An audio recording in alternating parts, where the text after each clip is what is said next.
Good morning, good afternoon, good evening, wherever you are in the world. So, today I want to look at the unknown archetypes cards, and these are round cards. I've got the guidebook on the internet, or downloaded onto my PC, so I'm going to be referring to that.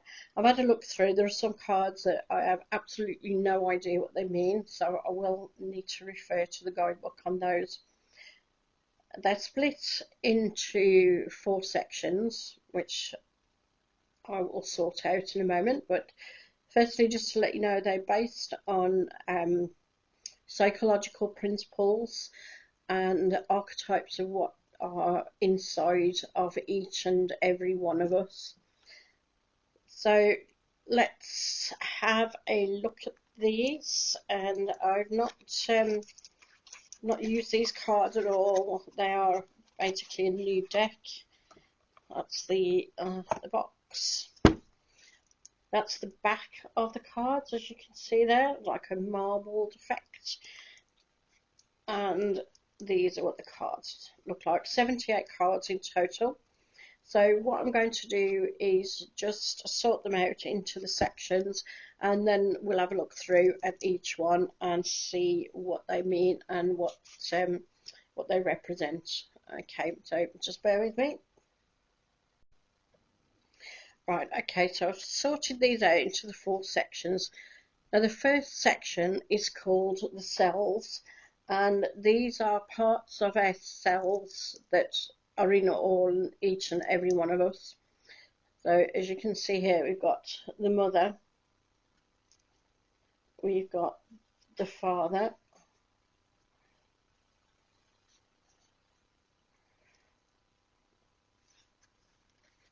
we've got the starborn.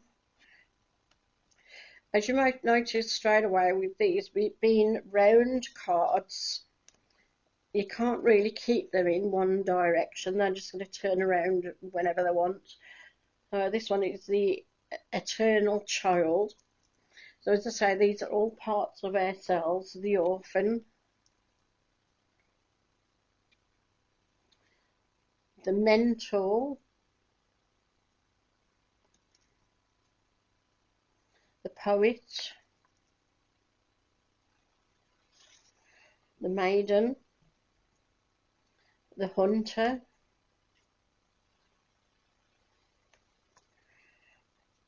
the warrior,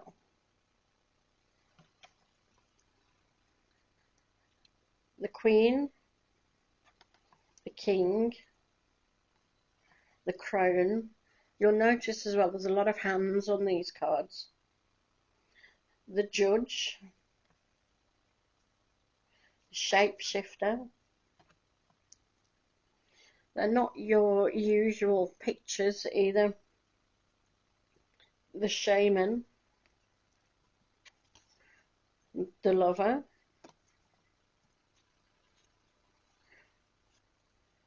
the siren, the animal, the pilgrim,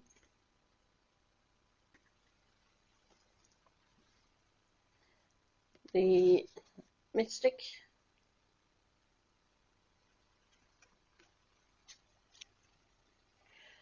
the creator, the destroyer, the sustainer, the healer, the comic, the unseen. Ooh, dropping them all now. Right, where we just check the numbers on that. So that was number 26, comic. Okay, 27, the unseen. You'll notice they've got the Roman numerals on all the cards to keep them in order. So that's 27. 28 is the shadow. 29 is the self. And then you've got the one, number 30. So that's the first section, the selves. So those are all the archetypes within each and every one of us that could be influencing us at any point in our lives, or archetypes that we may want to contact within ourselves to progress in life, to learn. So let's take a look at the next section now. Okay, so the second section known as the places, and these could be tangible places that we like to go to, like the beach or a cave, but they could also be imaginal places, places from our imagination or places from our own body, for instance. So this next section, as I say, are places, starts at number 31, runs through to number 50. So we've got the heart, the cave, the mountain,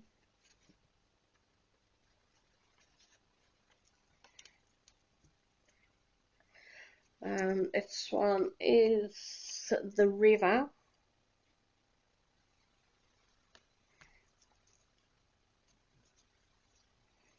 the ocean, the forest, the desert. See how many hands are on this deck? This is the bridge, the temple,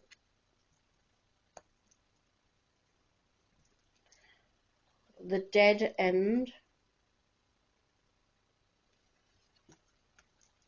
the village, the empty room,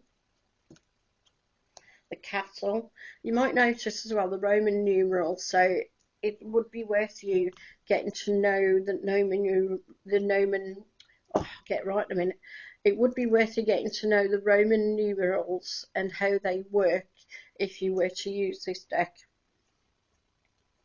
Okay, so that's the castle, the box. This is the threshold, the womb,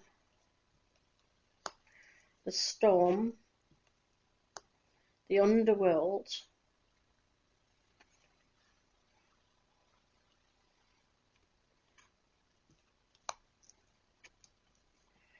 that is the fault line, and this is the bardo. Now I'm not really sure what bardo means. I'm just going to look that up, just bear with me. Okay, now as I said, the guidebook is downloaded onto my PC, so I can't really show you, but that's the bardo, and I'm just going to read what it says. It is said that the bardo is a place between this life and the next, a liminal realm through which souls pass. Envisioning this inherently mysterious space creates a potential for us to rise above the concerns of this world and see our relationships through a cosmic and timeless lens. We may receive messages from those who are no longer with us, or see visions of lives not yet lived. In the bardo, there is potential to forgive the unforgivable, to say the unsaid, to see the unseen, to live the unloved, to let go of all the things that cause us pain. The bardo suspends us in its spaciousness for just long enough to open us to higher wisdom. Its energy does not belong to the earth as we know it, but rather to the cosmic network of which we are a single thread. That sounds a bit like purgatory to me. Maybe it's just another word for purgatory. So let's have a look at the next section. Right, okay, so the next section are what's known as tools. So this could be like a candle flame as shown on that card there. It could also be something like your deck of cards, or it could be an idea that you have, or a concept, or a plan, something like that. So let's see what's on this section. This is the flame, the tear, the riddle, the vow,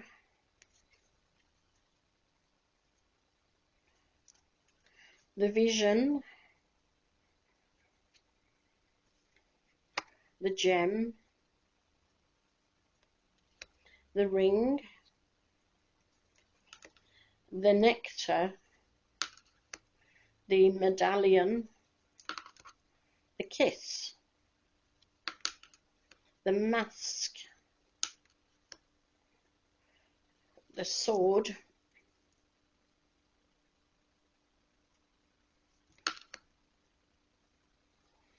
the venom, the offering, the prayer,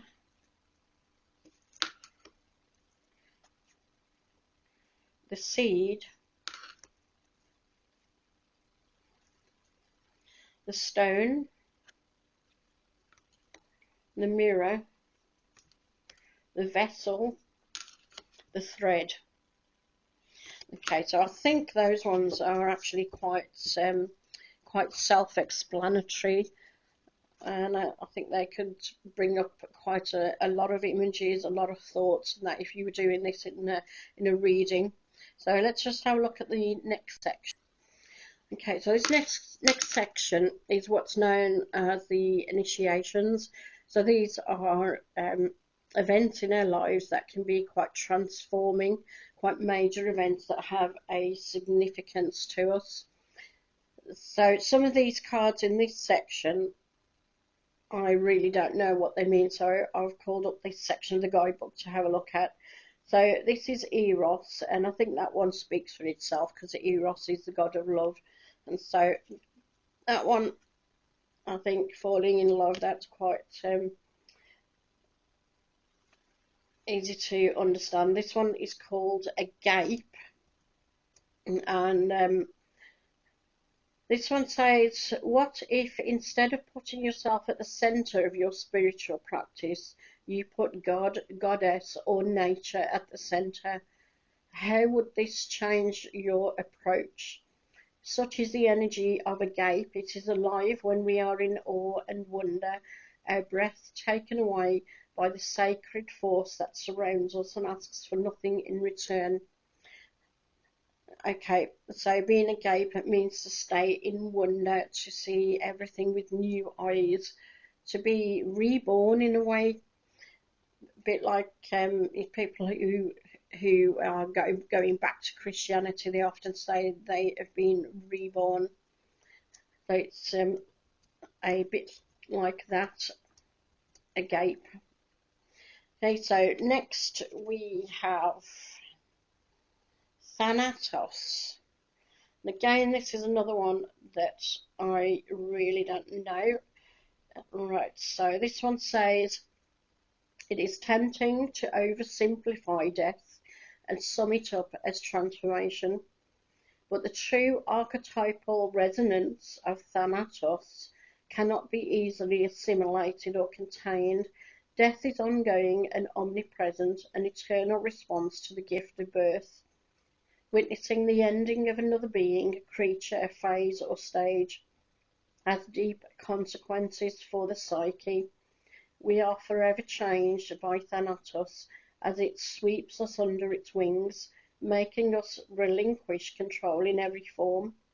It leaves a mark of ash upon our hearts, signifying we have touched the cusp of the underworld and will return to the land of the living eventually, with more compassion and wisdom to share. Now, I'm not going to read everything on each card, but that gives you an idea of what Thanatos means. So the next one we've got is Apocalypsis. So this one is Apocalypsis indicates a particularly painful time, one that unfolds when two disparate dynamics occur simultaneously, pulling the psyche in seemingly opposing directions. The first is a lifting of the veil. This means truths that have been kept in the dark are revealed, seen and unearthed. no matter how relieving it is to witness them coming to the light. An element of despair and grief follows. The second dynamic is the regeneration that comes from the wreckage of the revealed truth. I think that's something we can all see after the last few years, isn't it? What's going on at the moment. Okay. Then we have gnosis.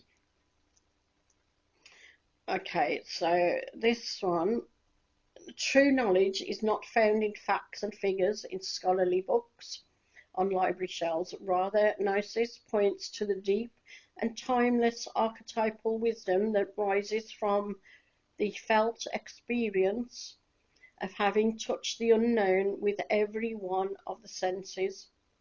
Those who are drawn to gnosis find themselves in esoteric studies like involving mysticism, alchemy, healing, or perhaps science. As I say, I'm not going to read everything out, just to give you an idea of what that means there. Next one, we've got Kairos. And if I can find it.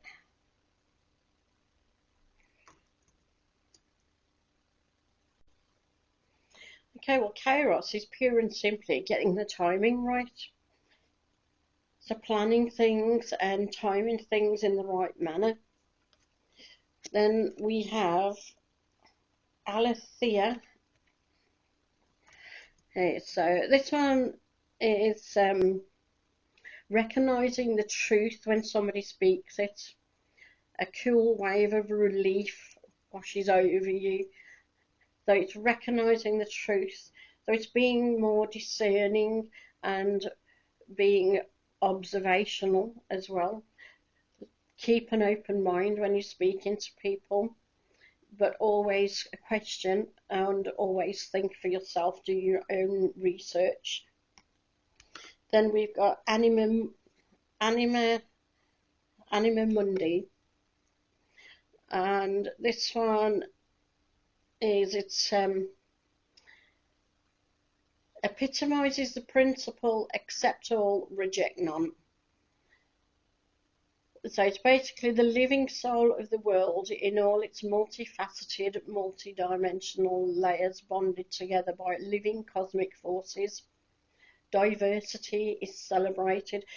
I think this one, to me, this one is basically saying that everything on this planet is connected and we're all part of God. We are not gods ourselves.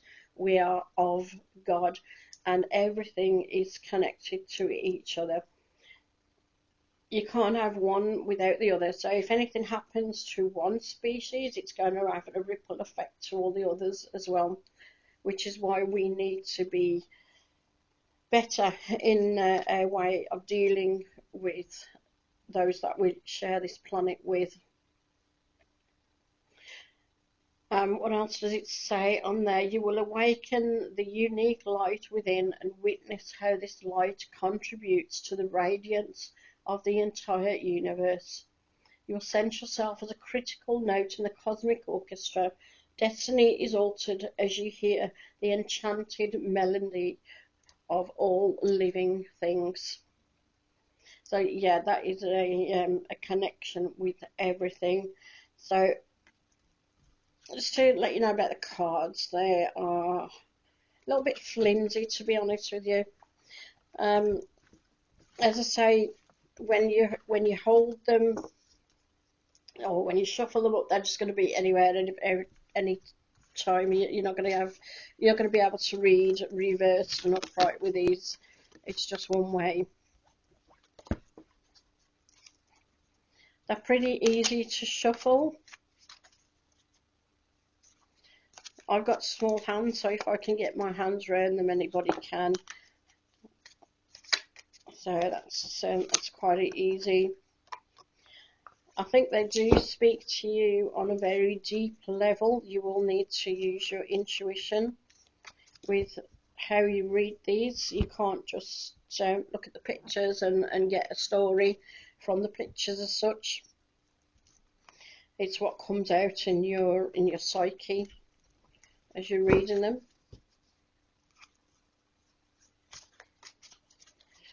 So should we pick one now? Let's just see. If I pick one now, let's just see what comes out.